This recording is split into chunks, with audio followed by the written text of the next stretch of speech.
Kahit pabagal ang pag-usad, ang mahalaga ay consistent tayo sa mga actions natin. At kahit mahirap ay kakayanin basta wala tayong tinatapakang tao. Sabi nga nila, ang pagsuko ay para lamang sa mga mahihinang nilalang. Kinaya nga ng iba kaya panigurado ay kakayanin din natin yan.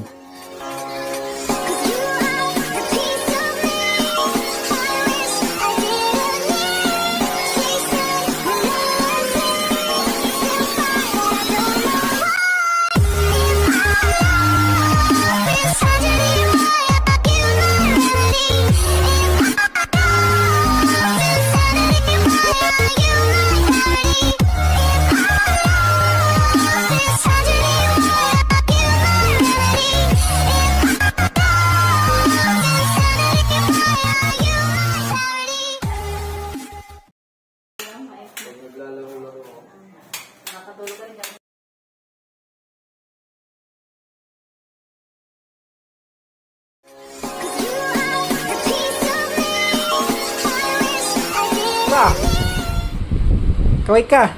Kaway. Wow. Yung bahay mo okay na. Ganda na. Ganda na. Kaway na. Aba, abaya-baya mga manang.